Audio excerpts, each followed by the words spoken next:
کئی ماہ سے جیل میں قید عائشہ علی بھٹہ کی روداد انہی کی زبانی انہی کے ایک خط کی صورت میں۔ خط کا عنوان ہے ریاست ہوگی ماں کے جیسی۔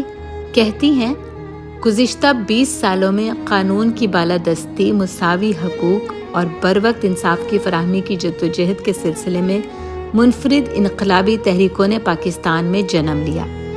جلسوں اور ریلیوں میں لہو گرمانے والا یہ قطعہ سننے کو ملتا تھا، ریاست ہوگی ماں کے جیسی، ہر شہری سے پیار کرے گی۔ اس قطعے کو دہراتے دہراتے ذہن میں یہ تصور بیٹھ گیا کہ ریاست ایک ایسی شفیق اور محبت کرنے والی ماں کا نام ہے جو اپنے بچوں کو نہ صرف بنیادی حقوق، سہولیات اور یکساں انصاف مہیا کرے گی بلکہ ان کی حفاظت کی ذمہ داری بھی لے گی۔ میرا تعلق اس طبقے سے ہے جو دنیا کے کسی بھی ترقی یافتہ ملک میں بہترین طرز زندگی گزارنے کے لیے سکونت اختیار کر سکتا ہے، لیکن مجھے اپنے سرزمین مملکت خدا دادے پاکستان سے اتنا عشق ہے کہ میں نے ہمیشہ اس ملک میں رہنے کو ترجیح دی۔ ترقی پذیر ممالک کے شہریوں کا خواب ہوتا ہے کہ وہ اپنے ملک کو ترقی یافتہ ممالک کی صفوں میں شامل ہوتا دیکھیں، اور میں ایسے خواب آنکھوں میں سجائے عملی طور پر اسی جدوجہد کا حصہ بنی اور ملکی ترقی میں اپنا حصہ ڈالنے کی ہر ممکن کوشش کی۔ پاکستان کا آئین اور قانون مجھے یہ حق دیتا ہے کہ میں اپنی مرضی سے کسی بھی سیاسی جماعت میں شمولیت اختیار کروں، اپنی ذاتی پسند سے اپنا لیڈر منتخب کروں اور پرامن تحریکوں کا حصہ بنوں۔ میری ریاست کے شفیق اور محبت کرنے والی ماں کے تصور کو اس وقت شدید ٹھیس پہنچی جب 25 مئی 2022 کو پاکستانی عوام اپنے ساتھ ہونے والی ناانصافی کے خلاف پرامن احتجاج کے لیے گھروں سے نکلے اور انتظامیہ کے غیظ و غضب اور قہر کا شکار ہوئے۔ یہ قہر اتنا شدید تھا کہ عورتوں اور بچوں کی بھی تمیز روا نہ رکھی گئی، لیکن اس کے باوجود ہم کسی قانون شکنی کے مرتکب نہ ہوئے۔ کوئی گملہ، کوئی پتا تک نہ توڑا گیا۔ ہمارے لیڈر پر قاتلانہ حملہ ہوا، لیکن کسی نے بھی قانون اپنے ہاتھ میں نہیں لیا، ہمیشہ پرامن احتجاج درج کروایا۔ اسی کھینچا تانی میں وہ دن بھی آ گیا جسے سانحہ 9 مئی کہا جاتا ہے۔ میرے لیے 9 مئی واقعی ایک سانحہ ہے، کیونکہ میں نے 9 مئی کو کسی ہاؤس، کسی ریاستی ادارے کی کوئی دہلیز پار نہیں کی، کسی شرپسندی جلاؤ گھیراؤ کا حصہ نہیں بنی، لیکن 9 مئی کی رات کو ہی میرے گھر کی دہلیز پار کی گئی، چادر اور چار دیواری کے تقدس کی دھجیاں اڑا دی گئیں، گن پوائنٹ پر میرا موبائل فون اور لیپ ٹاپ چھینا گیا، میرے خاندان کے افراد کے سامنے میری بے عزتی کی گئی، میرے خاندان کے افراد کو ہراساں کیا گیا، گھریلو ملازمین کو مارا پیٹا گیا اور بنا کسی وارنٹ یا ثبوت مجھے جانوروں کی طرح ہانکتے ہوئے یرغمال بنا کر ایک بدنام زمانہ عقوبت خانے میں محبوس کر دیا گیا۔ میں 3 دن اس عقوبت خانے میں بھوکی پیاسی رہی اور وہاں موجود افراد سے صرف یہ پوچھتی رہی کہ میرا قصور کیا ہے۔ میں کسی توڑ پھوڑ جلاؤ گھراؤ کا حصہ نہیں رہی تو مجھے یہ اذیت کیوں دی جا رہی ہے؟ 3 دن سر توڑ کوشش کے باوجود میرے خاندان کو یہ معلوم نہ ہو سکا کہ مجھے کہاں قید کیا گیا ہے، میں زندہ بھی ہوں کہ نہیں، میری عزت بھی محفوظ ہے کہ نہیں، مجھ پر کوئی تشدد تو نہیں کیا جا رہا۔ میرے گھر سوگ کا عالم تھا۔ خاندان کے افراد خوف کی کیفیت میں مبتلا تھے کہ کیسے ایک آزاد ملک میں خاندان کے مردوں کے سامنے ان کی بہن بیٹی کو 40 افراد پر مشتمل جتھا اغوا کر کے لے گیا۔ 9 مئی سے فقط چند ماہ قبل میری والدہ کی اچانک وفات سے میرا خاندان پہلے ہی شدید صدمے سے دوچار تھا، اور 9 مئی کا دن میری ذات اور میرے خاندان پر بجلی بن کر گرا۔ دکھ، بے یقینی اور سکتے کا عالم تھا۔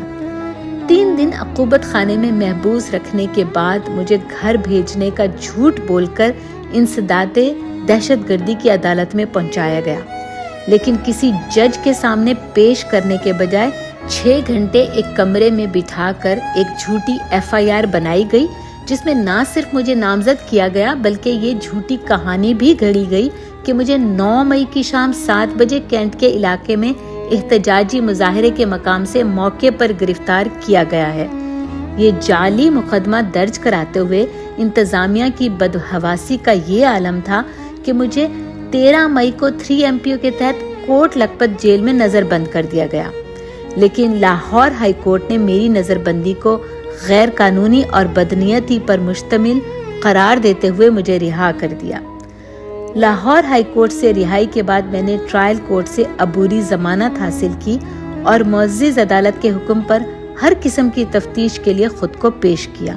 ہر پیشی پہ عدالت حاضر ہوتی رہی، انتظامیہ اور اداروں سے ہر ممکن تعاون کیا۔ میں پہلی خاتون تھی جسے 9 مئی کی رات ہی گھر سے گرفتار کیا گیا تھا، اس لیے بوکھلاہٹ اور بدحواسی میں مجھے مرکزی مقدمہ 96/23 میں نامزد کر دیا گیا۔ میں واحد خاتون ہوں جسے اس مقدمے میں نامزد کیا گیا۔ میرا ریاست سے سوال ہے کہ میں کسی مجرمانہ سرگرمی، توڑ پھوڑ، جلاؤ گھراؤ کا حصہ ہی نہیں تھی تو مجھ پر یہ ظلم کیوں کیا گیا؟ مجھے جھوٹے جعلی مقدمے میں نامزد کیوں کیا گیا؟ میں اپنے ہی گھر میں غیر محفوظ کیوں ہو گئی؟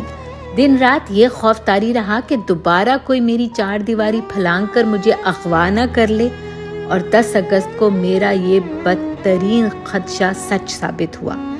8 اگست کو عدالت سے میری عبوری ضمانت میں توسیع کے باوجود 10 اگست کی رات پولیس اہلکاروں نے میرے گھر پر دھاوا بولا اور میرے وارنٹ دکھانے کے اصرار پر مجھے دھمکیاں دی گئیں کہ اگر میں شرافت سے ساتھ نہیں گئی تو مجھے گھسیٹ کر لے جایا جائے گا۔ 2 دن مجھے مختلف تھانوں میں ذلیل کرنے کے بعد مجھے ایک اور جعلی مقدمے میں جیل بھیج دیا گیا اور 10 اگست سے تذلیل، ذہنی اور جسمانی اذیت، بے حرمتی اور ناانصافی کا ایک نہ ختم ہونے والا سلسلہ شروع ہوا جو آج تک جاری ہے۔ ہمیں بھیڑیوں کے آگے پھینک دیا گیا، بے عزتی اور بے حرمتی ہمارا مقدر بنا دی گئی۔ ہمیں دہشت گرد، شرپسند، فسادی عورتوں کے نام سے پکارا جانے لگا۔ زومانی فکرے، حقارت امیز ہنسی، دھونس، دھمکی روٹین بن گئی۔ شناخت پریڈ کے نام پر بے عزتی اور ناانصافی کا سامنا کیا۔ جسمانی ریمانڈ کے نام پر مقدمے میں 9 دن کا جسمانی ریمانڈ دیا گیا اور قیدی وین میں بھیڑ بکریوں کی طرح ٹھونس کر ایک تھانے سے دوسرے تھانے لے جایا گیا۔ تفتیش کی آڑ میں ہر ممکن حد تک ذلیل کیا گیا، لیکن ہم نے صبر سے کام لیا۔ جن خواتین نے کبھی کاکروچ نہیں مارا ان پر قتل، جلاؤ گھراؤ، بغاوت اور ریاست کے خلاف جنگ چھیڑنے کے سنگین مقدمات بنا دیے گئے ہیں۔ 6.5 مہینے ہو گئے ہیں لیکن مجھے ضمانت کے بنیادی حق سے محروم رکھا جا رہا ہے۔ میرا خاندان بکھر کر رہ گیا ہے۔ میں اپنی والدہ کی پہلی برسی پر پابند سلاسل تھی۔ میں اپنے بیمار والد کی عیادت سے قاصر ہوں۔ اللہ نے میرے بھائی کو 7 سال بعد اولاد کی نعمت سے نوازا، لیکن میں اپنے خاندان میں برسوں بعد آنے والی اس خوشی کو منانے سے محروم جیل میں قید ہوں۔ جیل میں ایک دن نماز فجر کے دوران ایک خاتون کو زار و قطار روتے ہوئے یہ دعا کرتے سنا کہ یا اللہ، اس ملک کے منصفوں اور حکمرانوں کے دلوں میں ہم عورتوں کے لیے رحم ڈال۔ اور میں یہ سوچتی رہی کہ یہ کیسی ریاست ہے جہاں بسنے والی خواتین اپنے ہی حکمرانوں کے قہر سے پناہ مانگتی پھر رہی ہیں۔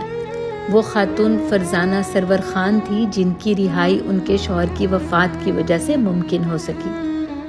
پاکستان کی 76 سالہ تاریخ گواہ ہے کہ پاکستانی سیاسی جماعتوں اور سیاسی خاندانوں سے تعلق رکھنے والی کسی خواتین پر وہ ظلم جبر نہیں ہوا جو ظلم اور جبر کا شکار تحریک انصاف سے تعلق رکھنے والی خواتین ہوئیں۔ ایسا سلوک تو دشمن ملک کی خواتین کے ساتھ بھی روا نہیں رکھا گیا۔ ہم تو آپ کی اپنی بیٹیاں ہیں، ہم سے اتنی نفرت کیوں؟ ہم پر اس ملک کی زمین تنگ کر دی گئی ہے۔